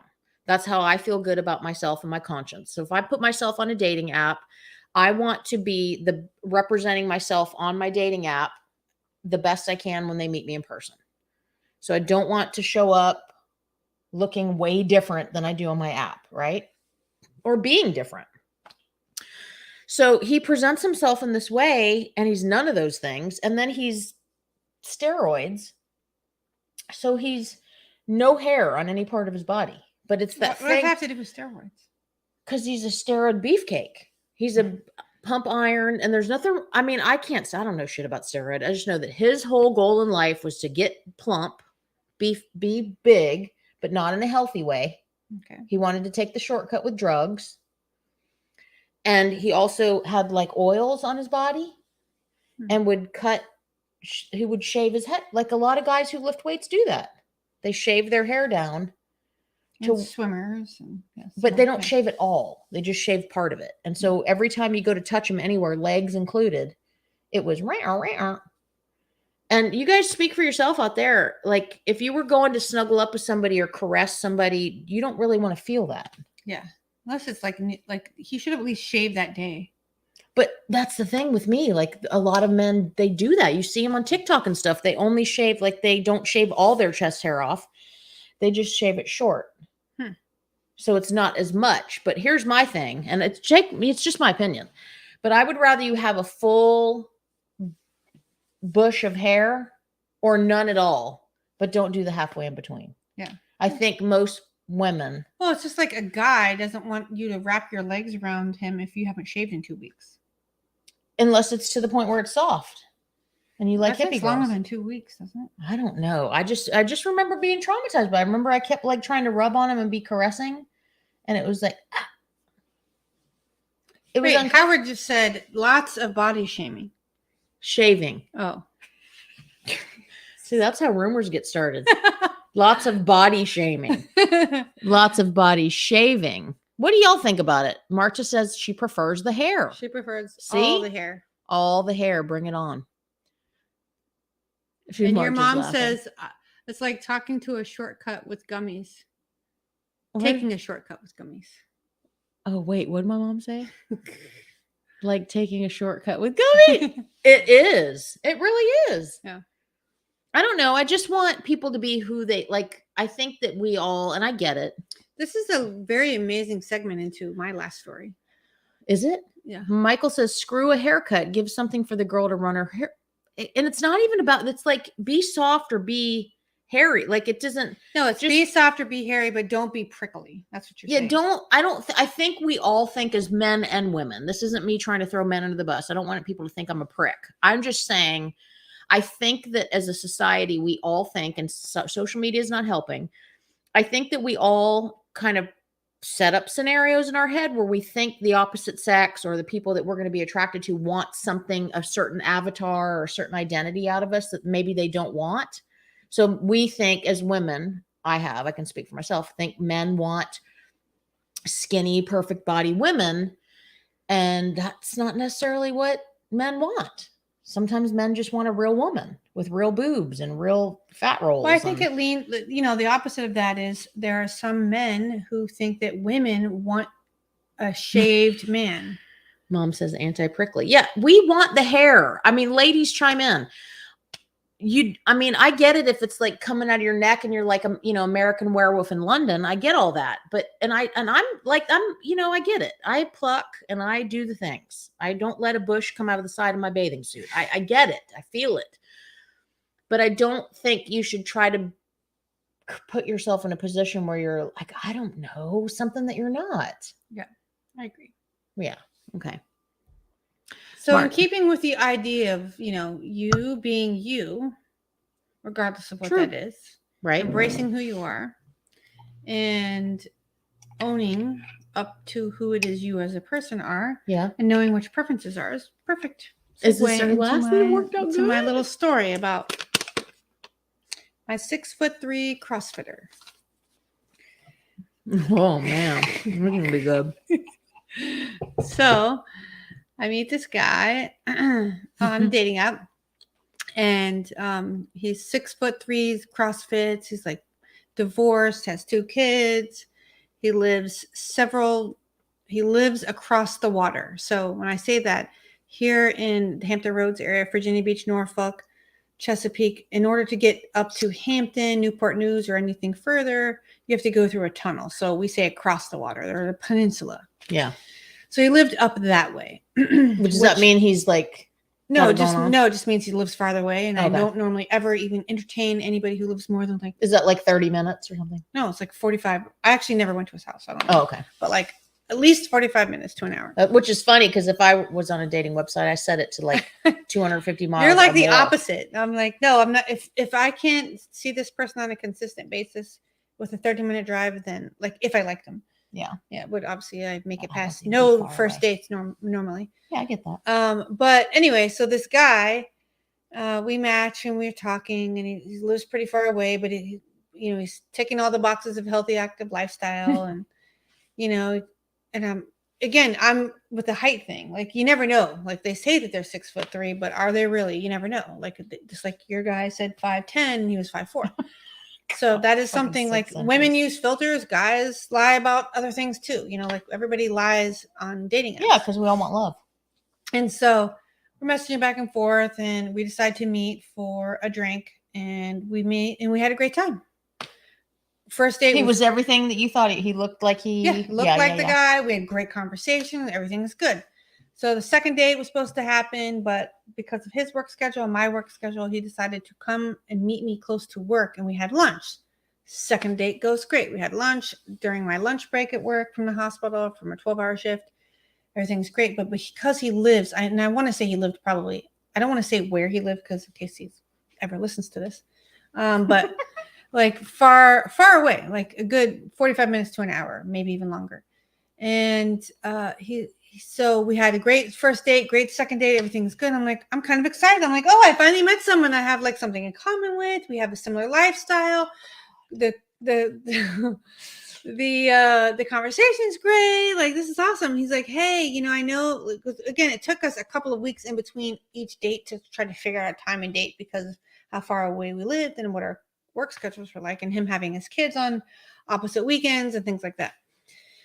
So we're talking about trying to plan third date. And he's I like, don't know. I haven't heard this story yet, so I'm like, and he's like, hey, you know, I normally would wait until I get to know somebody more, but I know that it's hard for us because we live so far away from each other, but I really like you. And you know, I know that time is hard for you to, you know, you don't have a lot of free time with your work schedule, and I don't have a lot of free time. So I just don't I have this thing I need to tell you. I have this secret. oh shit. Dun, dun, dun. And I'm like, oh, okay, this is all via text okay, message. did you have a thing like you were like, this is what it is? He's got No, I you didn't have any I theories? had no clue. I was like, okay, he has a secret to tell me. I'm like, okay. He's polyamorous. I'm like, what is the secret? I'm like, is it that he, you know, lied about the fact that because his ex-wife lived nearby and they chose to live near each other so they could help custody, you know, like with the schools and whatever, it'd be easier on the kids. Is it that he really isn't married? Like he really isn't divorced. Like he was still married. So I was thinking that might be it. Fuck. Like what would your first thoughts be when somebody tells you this? I'm like, okay. Don't really know what, you know, what it could be. So he's like, I know that like it's going to be another couple of weeks before we can see each other. I just don't want to waste any more of your time, but I really feel like I need to be honest with you and tell you this secret that I have. And so I'm like, okay. So he types it all out. Types it. And it's text message.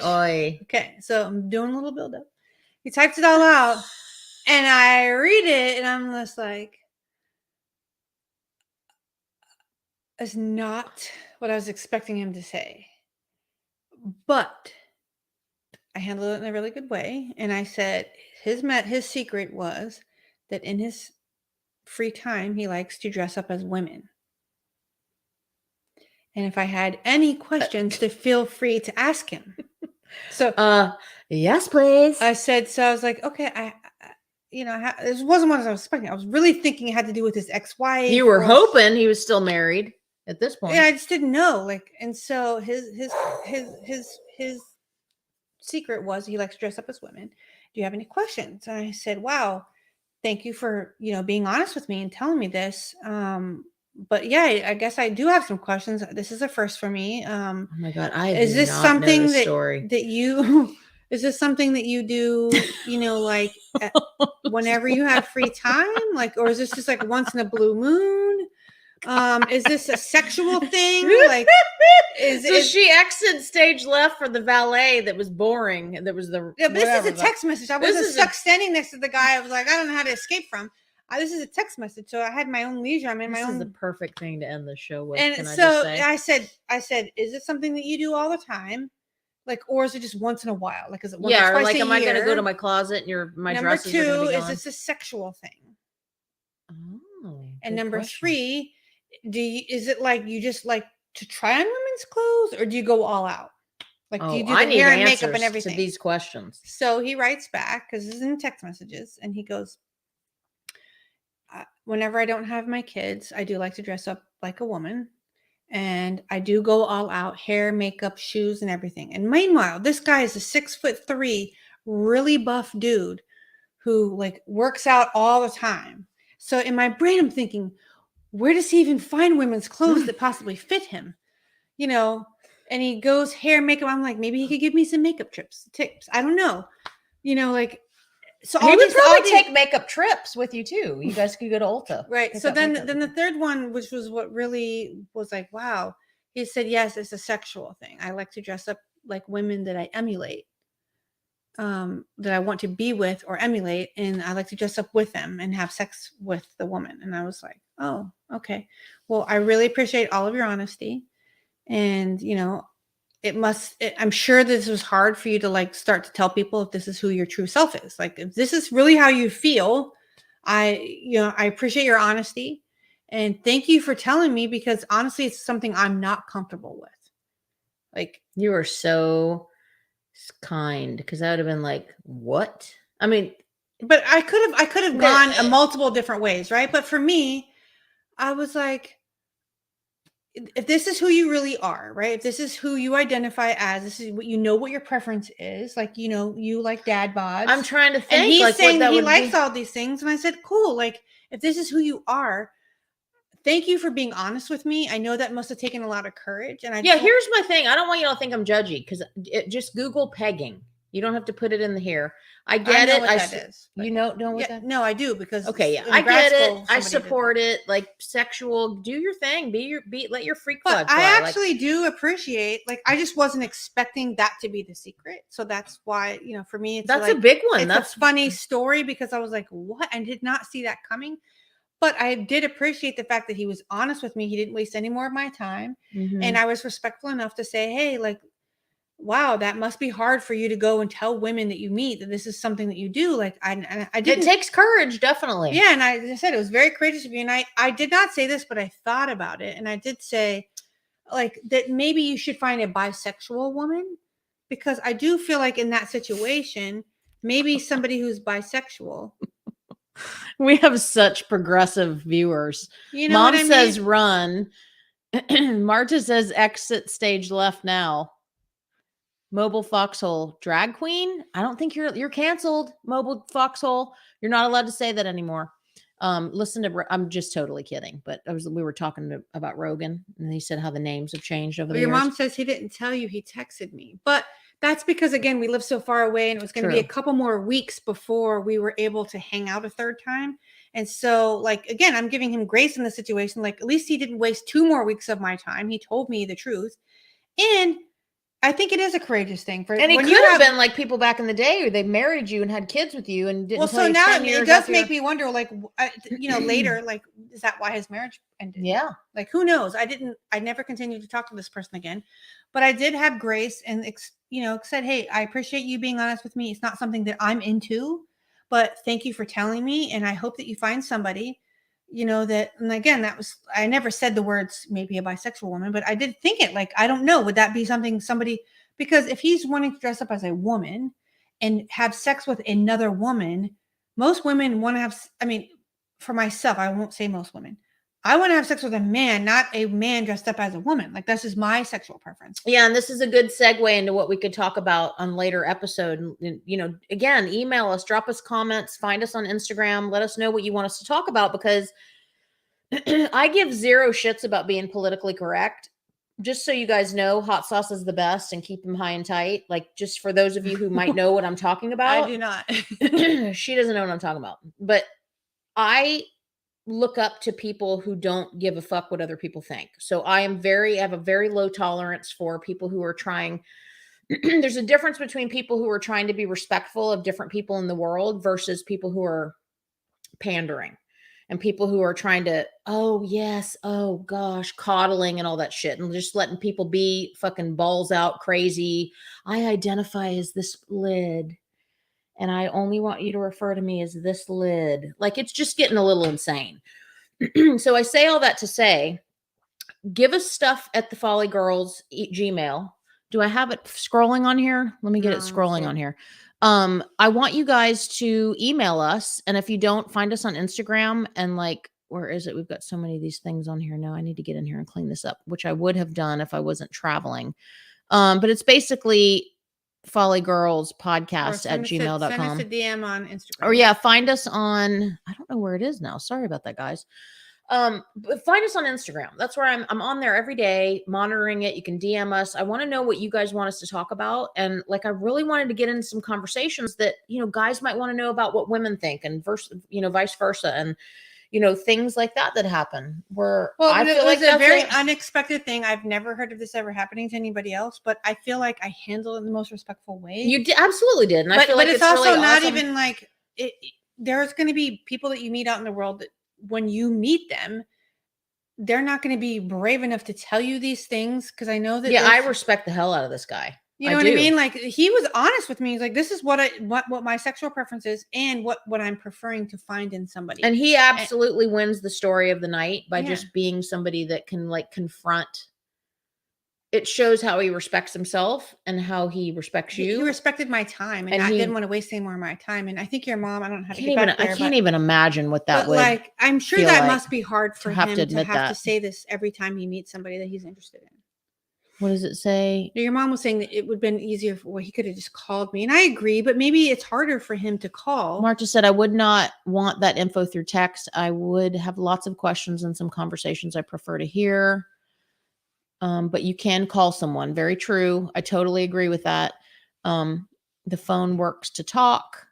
Exactly. Well, so yeah, that's the question I have for y'all. If somebody came to you with something like this or something that you felt a little uncomfortable with, but with my background in counseling, like for me, it wasn't uncomfortable, surprising information, but it wasn't necessarily uncomfortable for me to hear. Like, but if somebody were to come with you with like some surprising, maybe uncomfortable information, would you prefer via text or in person or on the phone?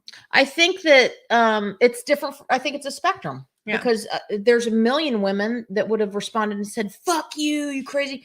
And how many people might he have presented that to at dinner on the third date and they threw their ice water in his face or what? So like, it really is or it's a fucking war zone out there. Or shamed him in a way that, you know, like he felt.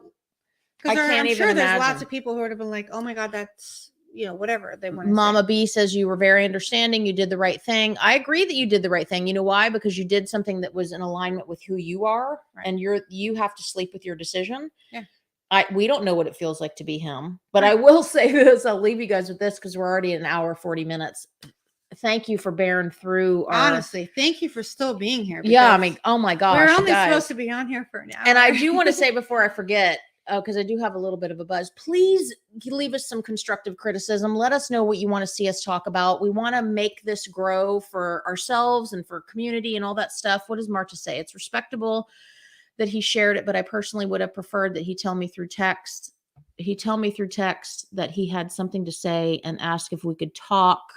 Yeah, I mean, I think that would have been better. But again, we don't know what his experiences are in the past with somebody else he's had this conversation with. Maybe they cussed him out over the phone, or maybe he didn't even actually get to say what he wanted to say and they blocked him. I couldn't even, like, I mean, honestly, I don't know. I did not continue to talk to this person, but he was very grateful in the way that I handled it and the way that I responded to him. And I said, look, I really hope that you find someone because it sounds like, you know, you're clear on what it is you're looking for, which is rare, you know, something. So the fact that you're clear on what you want, I hope that you can find somebody that's accepting. It's just not me, but you know, I wish you the best kind of thing. So, well, I mean, I think again, we're going to leave and let you guys like get, we so value you guys being here and watching us. And did I read that already? Yes. Okay. Sorry. 1010 angel numbers. Thank you.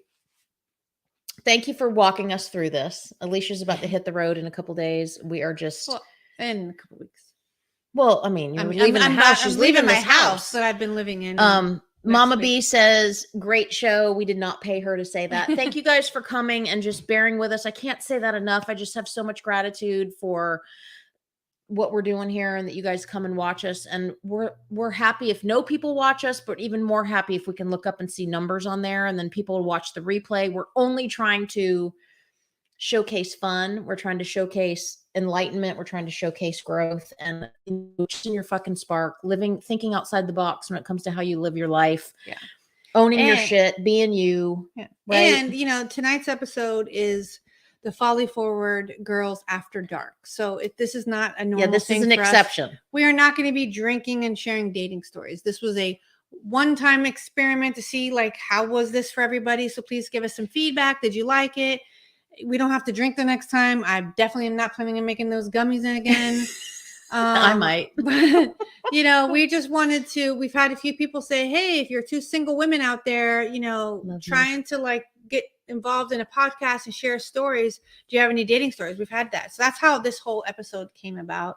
And we're just doing it as a fun thing. Yeah. But we do want your feedback. Anybody who's watching now live or watching the replay, I love you guys all. Thank you so much for being here for an hour and 43 minutes. Wow. But if you are watching the replay, write your comments. We are both strong enough to handle constructive criticism. Yes. We want to know what you want to hear us talk about. It could be anything from Eckhart Tolle, growth mindset, you being a behavioral therapist in the ER during lockdown, like there's her van life stuff. Like, what do y'all want to hear us talk about? Because honestly, I can say without being arrogant, us going through the things that we've gone through and the things that we've pulled ourselves out of, we have a lot of information, not arrogantly, but that can help people and that can support your growth and giving you a sense of empowerment when you wake up every day to not feel like a passenger in your life and feel like you actually have control over what your life looks like. And I think that that's important to me. And I know that that's important to her. So we love you both. Do you want to leave them with something fun? I mean, I wouldn't even, I don't even know.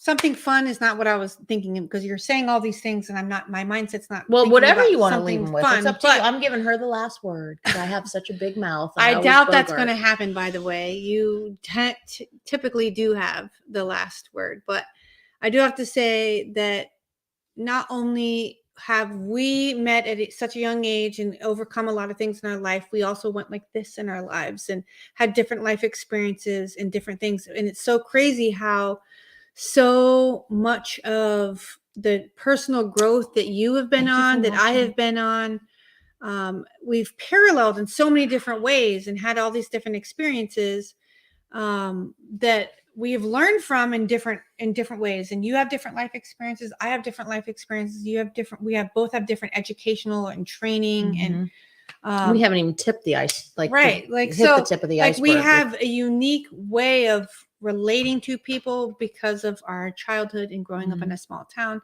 but also the different life experiences. So please feel free to ask us questions. If there's topics you want us to come up with and discuss openly. I mean, if you haven't seen, we're pretty much an open book here on this podcast. And I want to say you probably will never see me chugging out of an alcohol bottle again, but I can't say 100% for sure, but that's definitely off script. I just couldn't take another gummy. and I really do love Screwball. So if y'all haven't tried it, you got to get out there. This is so check good. it out. So, well, we love you. I love this lady. I'm going to be with her until Tuesday. So we're thinking about recording another episode either Monday night, maybe Monday night will be my last night in my house for a year. I'm renting my house out for a year and hitting the van life. It's going to be a fun year for the Folly Forward podcast because we're going to be all living vicariously through Alicia and where the hell she's going in her van because this house is not going to be hers anymore after Wednesday. So Tuesday. We love you. Yeah. We're over and out, and we will see you. We're going to say Monday. But we'll see you soon. How about that? We'll see you soon. Night, everybody. Thank you for watching. Bye, y'all. Thanks for joining us.